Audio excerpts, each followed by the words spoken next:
बातम्या पाहूयात सविस्तर। राज्यामध्ये मराठा आरक्षणावरून वादळ निर्माण झालंय।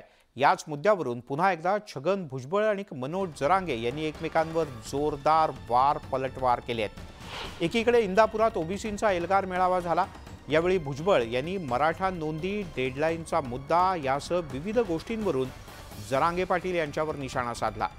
यावेळेला भुजबळ यांनी जरांगे यांची मिमिक्री सुद्धा केली। तर नांदेड आणि त्यानंतर लातूरमध्ये जरांगे यांची जाहीर सभा झाली। सभेनंतर पत्रकारांशी बोलताना जरांगे यांनी भुजबळ यांना जोरदार उत्तर दिलं। तर म्हणतो की सगळ्या मराठ्यांना कुणबी सर्टिफिकेट द्या सरसकट, म्हणजे महाराष्ट्रामध्ये एकही मराठा शिल्लक राहणार नाही, सगळे कुणबी। बोला ना, बोलायला तयार नाही, शांत बसलेत सगळे। कशासाठी? निवडणुकीसाठी। शेवटी या समाजांमधली जी अशांतता जी निर्माण होते आहे तिला आळा घालणार की नाही? नाही, ते होत नसतं। कायदा असतो, तो म्हणल तसं कायदा चालत नसतो, तो म्हणल तसंच होत नसतं। कायद्यानं दिलेले आरक्षण येते आणि त्याच्या शासकीय नोंदी ते रद्द होत नसतात, आणि त्या जर रद्द झाल्या तर ओबीसीचं सगळं आरक्षण रद्द करावं लागेल। सगळ्याचे सगळं देशातलं 27-30% जेवढं आरक्षण आहे पूर्ण रद्द करावं लागेल। आमचे पुरावे असून जर रद्द होणार असलं तर त्यांचं कशाच्याच आधारावर दिलेलं नाही। कुठं जात म्हणून दिलेलं आरक्षण आणि व्यवसायावर आधारित दिलेलं आरक्षण मग राहत नसतं। सरकारला मी तर माझ्या 57 वर्ष झाली माझ्या या राजकीय आयुष्याला पहिल्यांदा सरकारला असं 24 डिसेंबर मग बघतो, भुजबळला पण बघतो। मराठा समाजाला आमचा विरोध नाही, आमचा विरोध आहे तो झुंडशाहीला आहे। ही दादागिरी चाललेली त्याला आमचा विरोध आहे। तर दादागिरीला दादागिरीनंच उत्तर दिलं जाईल हे सुद्धा इथं सांगतो। अधिवेशन सुरू आहे, अधिवेशनातच मराठा समाजाचा कायदा पारित होणार 100%। 24 डिसेंबर पर्यंत त्यांनी वेळ घेतलेला आहे आमच्याकडून। त्याच्या आत मराठ्यांना आरक्षण मिळालं नाही मिळालं तर आम्ही लढायला सज्ज आहेत, कारण कायदा पारित करायला आधार लागतो आणि आधारासाठी नोंदी आवश्यक आहेत, त्या पण शासकीय नोंदी मराठ्यांच्या मिळाल्यात, त्यामुळे कायदा पारित होणार 100%, नाहीतर आम्ही सज्ज आहेत लढायला। एक पत्रकार त्यांच्याकडे गेले जरांगेकडे, आणि तो खासदार वो प्रताप चिखलीकर जो है इनके गाड़ी पर मराठा समाज द्वारा बहुत हमला हो गया, तो आप क्या कहना चाहते हैं? तो जरांगे बोलतो ते काय राष्ट्रपति है काय को गया हमारे गांव में, घर में झोपने का ना, गपचिप झोपने का, डोके को तान दे रहा है उगाच के उगाच।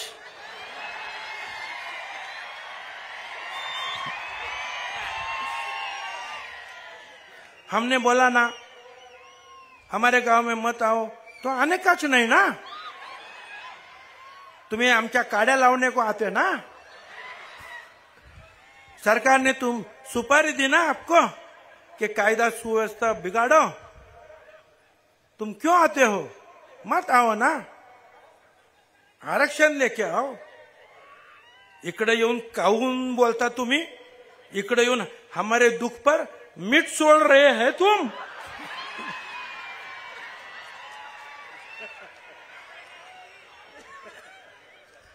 काय अक्कल आता? अरे तो एखादा दिव्यांग, तो तरी दिव्यांग झालेला आहे, पण तू तर अकलेनं दिव्यांग झालेला आहे, तुला हिंदी सुद्धा येत नाही रे।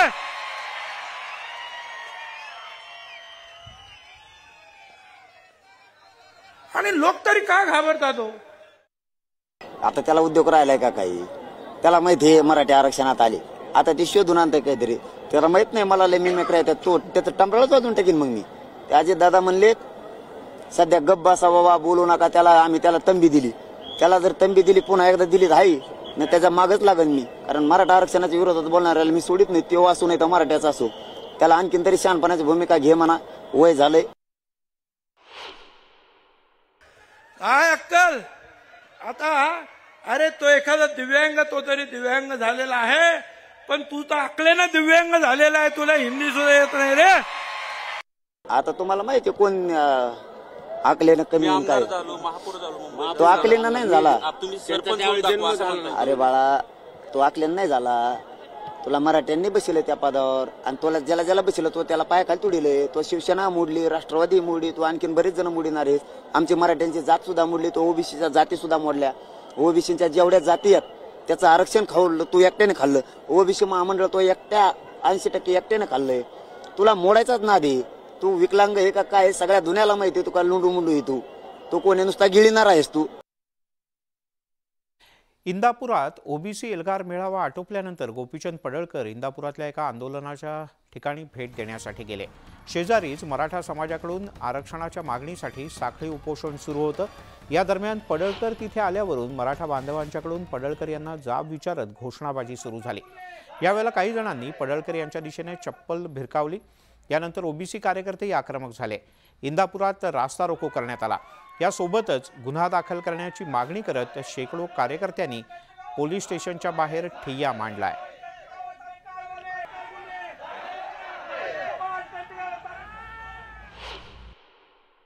आपलं त्या समर्थन नाही. धनगर बांधव मराठा बांधवांच्या सोबत आहे, कायम सोबत आहे. जरी ते कशामुळे केली काय मला माहित नाही. मराठ्यांच्याच पोरांनी केली का दुसरं कोणी केली याची ही शहानिशा व्हायला पाहिजे. दुसऱ्यांनीच करायची आणि उगाच मराठ्यांच्या पोरावरच असं व्हायला नको. परंतु धनगर बांधवांचे जेवढे नेते तेवढ्याचाही आपण सन्मान करतो, हे प्रामाणिकपणाने सांगतो. दुर्दैवी बाब आहे.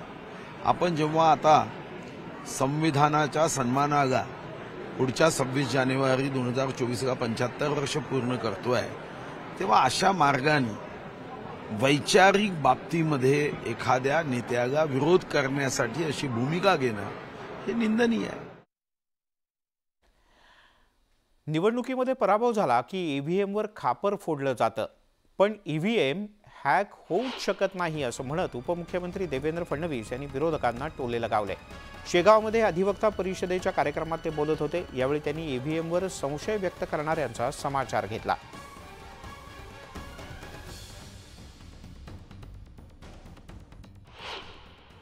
आमचं निवडणूक आयोग निवडणुका घेतो आणि त्याही फ्री अँड फेअर अशा प्रकारच्या निवडणुका आमच्याकडे होऊ शकतात. आता ही गोष्ट वेगळी आहे की जे जिंकतात त्यावेळी त्यांना ईव्हीएम चांगलं वाटतं आणि हरल्यानंतर त्यांना ईव्हीएम वाईट वाटतं. आपल्या हरण्याचं खापर ईव्हीएमवर फोडणारे देखील आपल्या देशात आहेत. शिवसेना आमदार अपात्रता प्रकरणाची आजची सुनावणी संपली. या सुनावणीत शिवसेना खासदार राहुल शेवाळे यांची उलट तपासणी घेण्यात आली.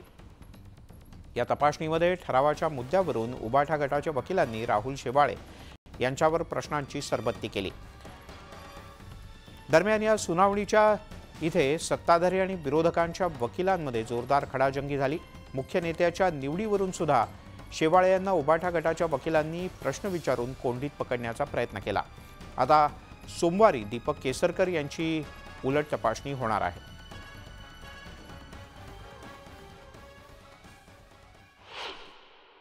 सिनियर कौन्सिल साखरे साहेबांनी मराठीतून मला ज्यावेळी प्रश्न विचारले त्यावेळी प्रतिपक्षाच्या वकिलांनी त्याचं ऑब्जेक्शन घेतलं की मराठीतून प्रश्न विचारू नये. आणि ही एक अत्यंत दुर्दैवी गोष्ट आहे. ज्या उबाटाच्या तर्फे त्यांनी जे वकील अपॉइंट केलेले त्यांनी मराठीतून हा जे साक्ष घेणं याच्याबद्दल आक्षेप घेणं ही अत्यंत दुर्दैवाची गोष्ट आहे. आणि आज मराठी आज ह्या विधानभवनात जिथे मराठी महाराष्ट्राचा पूर्ण कारभार या ठिकाणी चालतो आणि मराठीत कारभार चालतो त्याच ठिकाणी त्यांच्या वकिलांनी आक्षेप घेणं ही अत्यंत दुर्दैवाची गोष्ट आहे. सर्वच आमदारांनी त्याला डिनाय केलेलं की आमच्या त्याच्यावर सह्या नाहीत आणि ते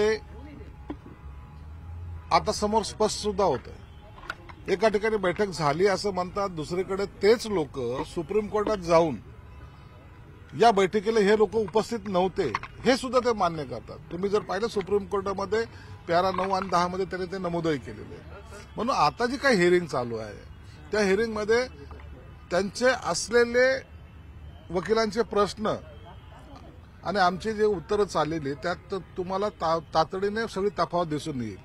म्हणून खोट्याचं खोटं आणि खऱ्याचं खरं हे आता या सुनावणी दरम्यान होणार आहे. प्रक्रिया लवकर संपवायची आहे, त्याचं आमचं सर्व सहकार्य असताना ही प्रक्रिया थोडीशी लांबते. आता शेवाळे साहेबांची आज साक्ष कंप्लीट होऊ शकली नाही, कारण त्यांनी असं कारण दिलं की ते काही चीफमध्ये काही सांगितलं, त्याचा त्यांना अभ्यास करायचा आहे. ठीक आहे, मंगळवारी साहेब येतील सकाळी, त्यावेळी त्यांचं पूर्ण होईल. सोमवारी मग बाकीचे 2 विटनेस आहेत ते आम्ही संपवायचा प्रयत्न करू. राष्ट्रवादी काँग्रेसवरून ठाकरे गट आणि भाजपमध्ये चांगली जुंपली. दुसऱ्यांना नैतिकतेचे धडे देणाऱ्या भाजपच्या नैतिकतेचंच ऑडिट करायला हवं असं म्हटलंय खासदार संजय राऊत यांनी. तर मुख्यमंत्र्यांनी आधीच तुमची सफाई केल्याचा खोचक टोला नितेश राणे यांनी लगावला.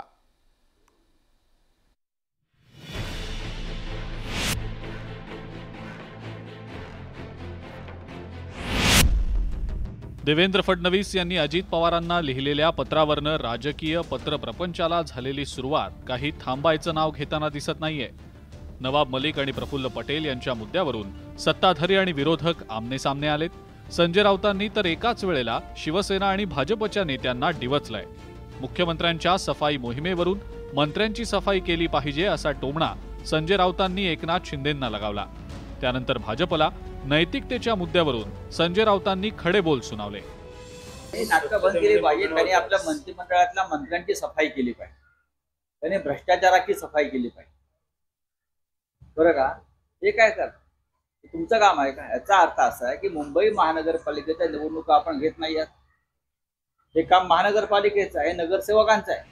संजय राऊतांनी भाजपला नैतिकतेचा डोस पाजला आणि त्यामुळे भाजपचे आमदार नितेश राणेही उत्तर देण्यासाठी नैतिकतेचा खास कडू काढा घेऊन हजर झाले. की नैतिकतेमध्ये तुम्ही बसता तरी काय? तू एक खिचडी चोर, दुसरा तुझा मालक आणि त्याचा मुलगा एका महिलेच्या गँगरेप आणि खुनाच्या प्रकरणामध्ये तुझ्या मालकाच्या मुलाचं नाव आहे आणि तू दुसऱ्यांच्या नैतिकतेचं ऑडिट करत बसतोस. तू ज्यांचं नाव घेतोय, अजितदादा असतील, प्रफुल्लभाई असतील, जे ते तुमच्याच मांडीला मांडी लावून आता 2019 पासून बसत होते. मग तेव्हा तुम्हा लोकांना ते वाईट वाटले नाही. संजय राऊतांनी मंत्र्यांची सफाई आणि नैतिकतेचं ऑडिट करण्याचा सल्ला दिलाय. तर तुमच्याकडे नैतिकता शिल्लक आहे का असा सवाल नितेश राणेंनी केलाय. एकंदरीतच राष्ट्रवादी काँग्रेसच्या अजित पवार गट एकीकडे आणि त्यांच्यावरून लढाई करणारे पक्ष दुसरीकडे अशी परिस्थिती निर्माण झाल्याचं पाहायला मिळतंय. Bureau report, news 18 Lokmat. आणि आता एक मोठी बातमी. नाशिक शहर आज संध्याकाळी स्फोटानं हादरलं. गंगापूर रोड परिसरात ऑक्सिजन सिलेंडरची वाहतूक करणाऱ्या टेम्पोत असलेल्या सिलेंडरचा जबरदस्त स्फोट झाला. हा स्फोट इतका भीषण होता की परिसरातल्या घरांच्या काचा फुटल्या, तर टेम्पोचा चक्काचूर झालाय. या घटनेनंतर परिसरात काही काळ एकच खळबळ उडाली होती. यात सुदैवानं कोणतीही जीवितहानी झाल्याची माहिती अद्याप तरी उपलब्ध नाही.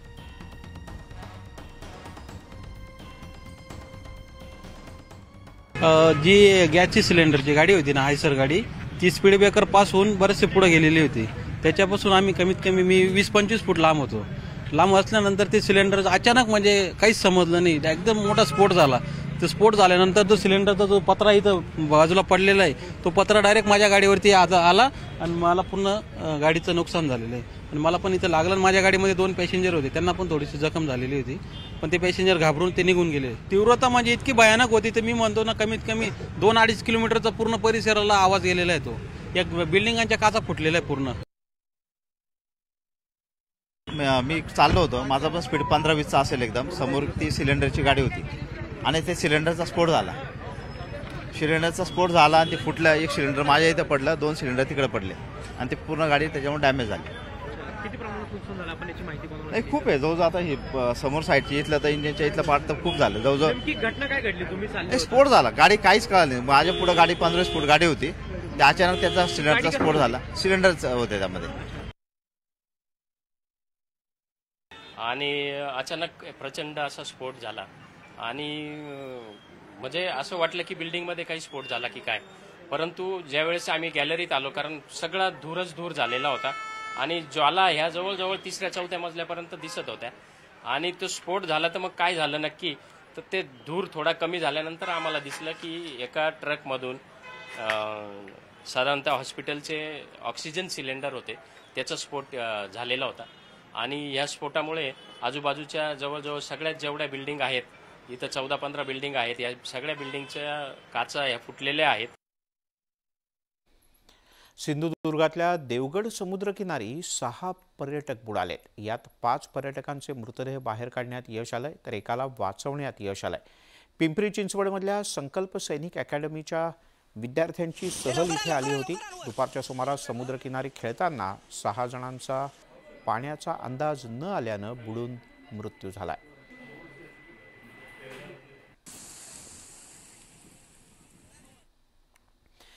मुंबईतील पायाभूत सोयीसुविधांच्या उभारणीमध्ये सागरी किनारा प्रकल्प अर्थात कोस्टल रोड अतिशय महत्त्वाचा मानला जातो. मुंबईच्या सागरी किनाऱ्यानं दक्षिण उत्तर दिशेला जोडणारा कोस्टल रोड हा अतिशय महत्त्वाकांक्षी या प्रकल्पाचा पहिला टप्पा जानेवारीत सुरू होणार असल्याची घोषणा मुख्यमंत्र्यांनी केली. मरीन लाईन्स ते वरळी असा हा पहिला टप्पा जानेवारीत आणि त्याच्या पुढचा टप्पा पुढील वर्षी सुरू होईल अशी घोषणा मुख्यमंत्र्यांनी केली. सब प्रोजेक्ट शुरू हुए. एक ही प्रोजेक्ट का मैं आपको बताऊंगा जो कोस्टल हाईवे है, जो मुंबई की ट्रैफिक को कम करेगा. ये जनवरी एंड तक ये मरीन ड्राइव से ये वर्ली तक खुलेगा. अगले साल में आगे का खुलेगा. और MTHL जो है सिवड़ी से नावा सेवा जो सिंगल लॉन्गेस्ट सी ब्रिज है 22 किलोमीटर का देश में, अभी 1.5 से 2 घंटे लगते हैं सर. ये अभी शुरू हो जाएगा 1 महीने में और सिर्फ 2 घंटे का ट्रेवल टाइम 15 मिनट में पूरा 15 मिनट. बॉम्बे स्टॉक एक्सचेंजमध्ये corporate social responsibility journal excellence पुरस्कार सोहळा आयोजित करण्यात आला होता. CSR पुरस्कार हा देशातील अतिशय प्रतिष्ठेचा पुरस्कार मानला जातो. या सोहळ्याला मुख्यमंत्री एकनाथ शिंदे, संरक्षण मंत्री राजनाथ सिंह, मंत्री सुधीर मुनगंटीवार, अभिनेते आमिर खान यांच्यासह अनेक दिग्गज उपस्थित होते. गुड गव्हर्नन्स म्हणजे सर्वोत्तम प्रशासन व्यवस्था या विभागात वन आणि सांस्कृतिक मंत्री सुधीर मुनगंटीवार यांना पुरस्कारानं सन्मानित करण्यात आलं.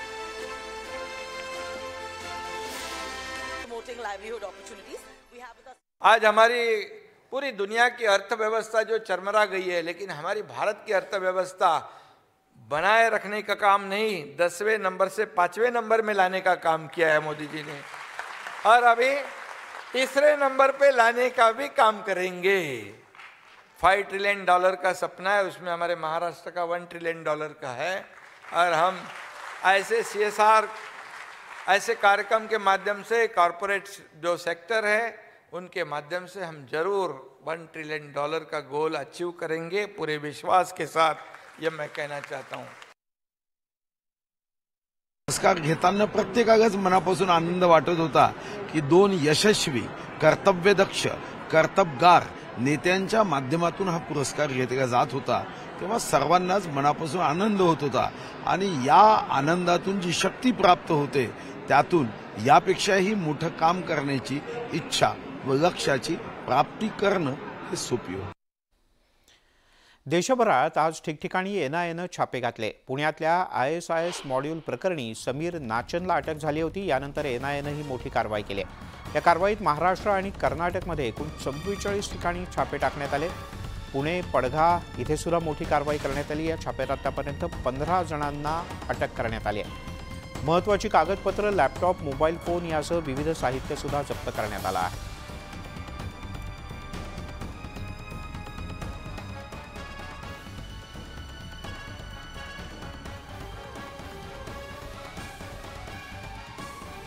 NIAच्या वतीनं देशभरात विविध ठिकाणी छापे घालण्यात आले आणि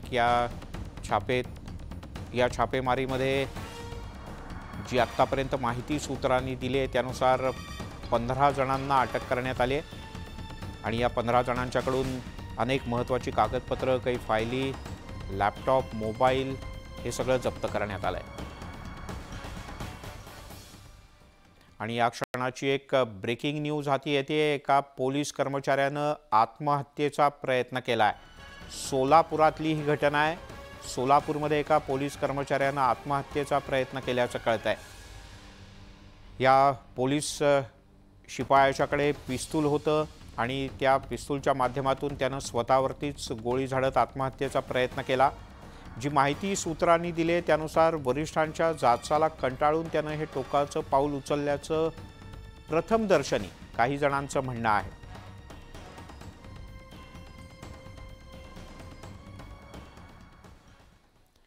या बुलेटिनमध्ये इथेच थांबूयात. पाहत राहा न्यूज 18 लोकमत.